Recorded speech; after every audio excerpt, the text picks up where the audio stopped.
What if I told you that there's a 26-year-old center who shoots 51% from mid-range, better than most guards in the league, yet nobody talks about it? What if I told you this same player was the #1 overall pick in the NBA draft who's been disrespected everywhere he's played, and now he's finally landed in a situation where he can thrive? That player is DeAndre Ayton, and he just signed with the Los Angeles Lakers for basically pennies on the dollar. But this isn't just about getting a talented center on a cheap deal. This is about a player who's been disrespected his entire career finally getting the respect, the system, and the organizational support he deserves. And with the Lakers' new ownership fully committed to winning, Ayton is about to remind everyone why he was drafted first overall, yes, over even Luka Doncic, his new running mate on the Los Angeles Lakers. Let's talk about the elephant in the room. DeAndre Ayton has been disrespected everywhere he's played, and it's honestly criminal when you look at his talent level. In Phoenix, despite helping them reach the NBA Finals, he never got the respect he deserved from his own coaching staff. Even after averaging 17 points and 10 rebounds in that finals run, there were constant questions about his effort, his motor, his commitment.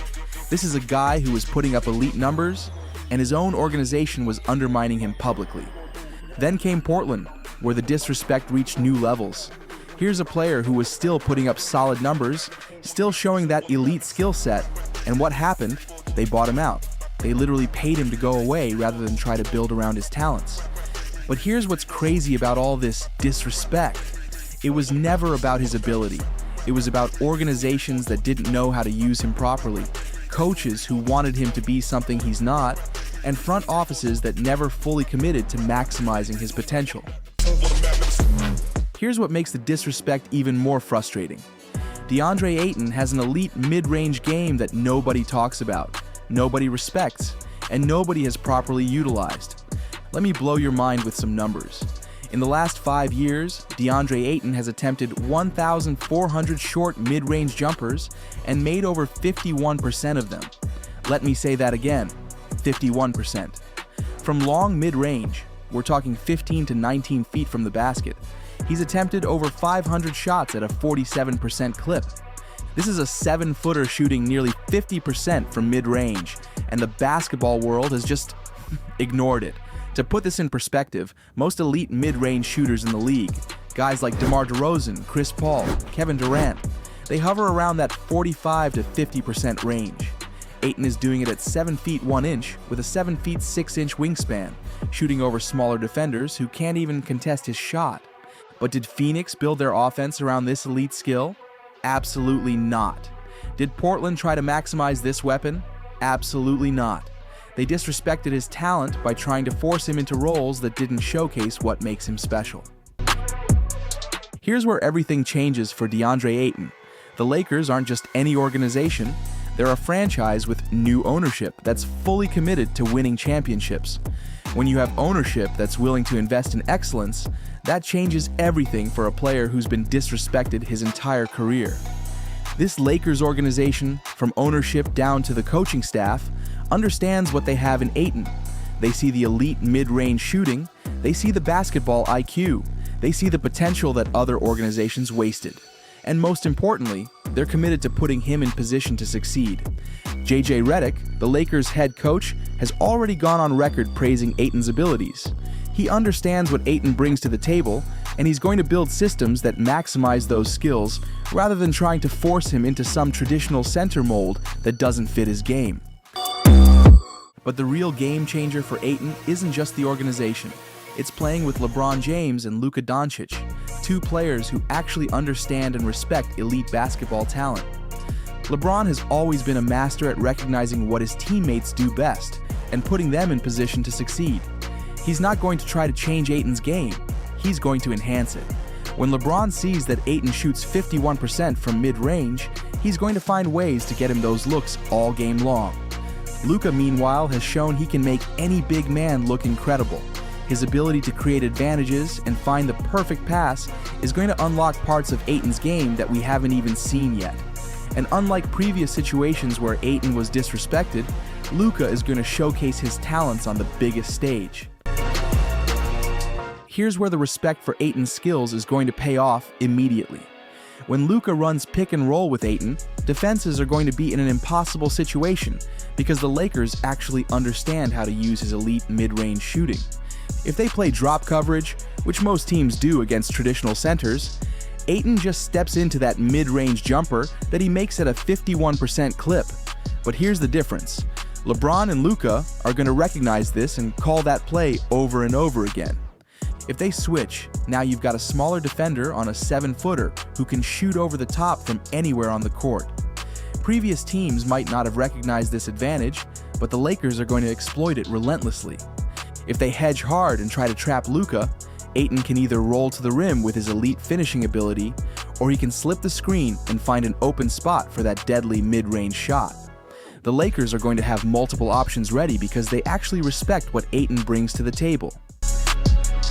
Here's what nobody talks about when it comes to DeAndre Ayton. He's not a traditional center, and that's exactly what makes him so valuable in today's NBA.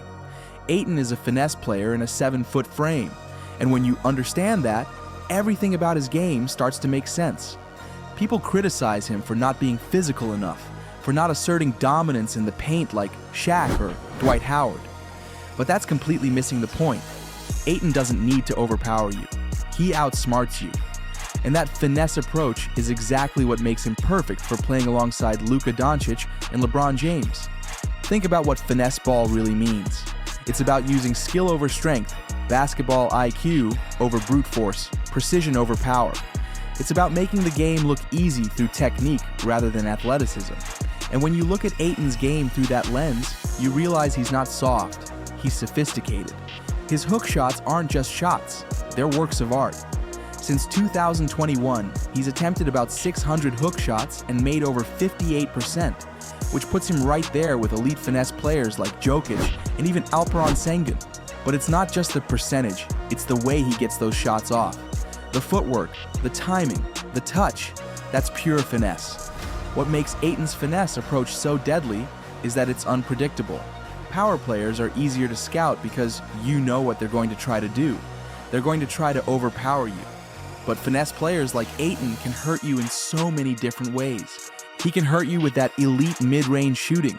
He can hurt you with those hook shots that are basically unguardable. He can hurt you by slipping screens and finding open spots. He can hurt you as a lob threat when you least expect it. That versatility is what makes finesse basketball so effective. What the Lakers have created is the perfect finesse triangle. You've got Luka, who's the ultimate finesse creator. He doesn't beat you with speed or strength, he beats you with timing and basketball IQ.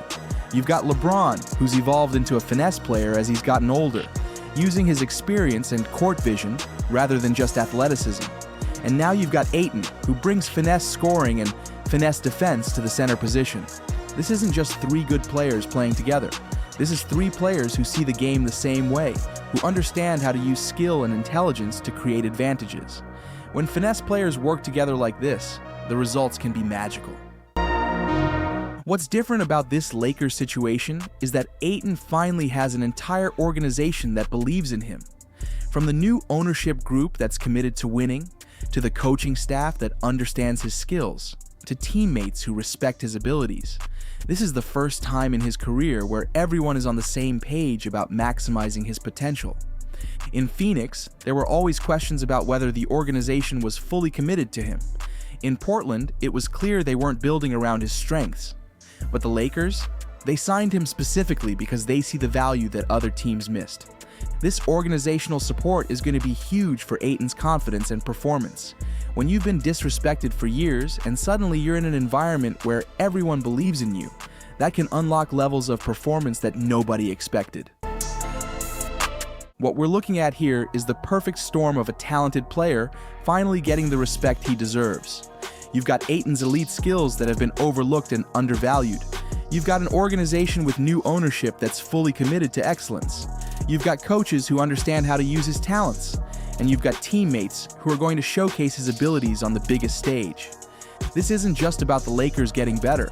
This is about a player who's been disrespected his entire career, finally getting the opportunity to show what he can really do when he's properly supported and utilized. Here's what makes this story so compelling. DeAndre Ayton's Lakers tenure is going to be the ultimate redemption story. A #1 overall pick who was disrespected everywhere he played, finally landing in a situation where he can thrive. When you watch Lakers games this season, you're going to see a different DeAndre Ayton. You're going to see a player who's confident, who's being used properly, who's finally getting the respect his skills deserve. And you're going to wonder how other organizations let this talent slip away. The Lakers recognized something that Phoenix and Portland missed. Elite mid-range shooting from a 7-footer is a game-breaking skill that can't be taught. And when you pair that with organizational support and elite playmakers, you get championship-level basketball. Here's why this matters for the Lakers' championship hopes. They just got an elite player who's motivated to prove everyone wrong. Ayton has been disrespected for years, and now he's in a situation where he can showcase his talents on the biggest stage with the full support of the organization. Elite mid-range shooting from the center position is basically unstoppable in playoff basketball. When games slow down, when defenses get more physical, having a big man who can create his own shot becomes invaluable. And now the Lakers have that, plus a player who's hungry to prove his doubters wrong. I'm calling it right now. DeAndre Ayton is going to have a career year with the Lakers. Heck, he might even start shooting threes this year. If he's mastered the long mid-range, the three-point shot is not a far challenge for him. The combination of organizational support, elite teammates, and the motivation to prove his doubters wrong is going to unlock a level of performance that we haven't seen from him yet. By the end of this season, people are going to be talking about how Phoenix and Portland let this talent walk away. They're going to see what happens when you actually respect and utilize elite skills instead of trying to force a player into a role that doesn't fit. The Lakers didn't just sign a center. They rescued a talented player from organizations that never appreciated what they had. And that player is about to remind everyone why he was the #1 overall pick. DeAndre Ayton has been disrespected everywhere he's played, but that ends now. The Lakers, with their new ownership fully committed to winning, have given him the respect, the system, and the support he needs to thrive. His elite mid-range game is about to become must-see TV because he finally has teammates and coaches who understand how to use it. The disrespect tour is over. The redemption tour starts now. What do you think? Has Ayton been unfairly disrespected throughout his career? Do you think the Lakers' organizational support will unlock his full potential? Drop your thoughts in the comments below, and if you enjoyed this breakdown, make sure to hit that like button. It really helps the channel grow. Thanks for watching, and we'll see you in the next one. This is Hoops Court Vision signing out.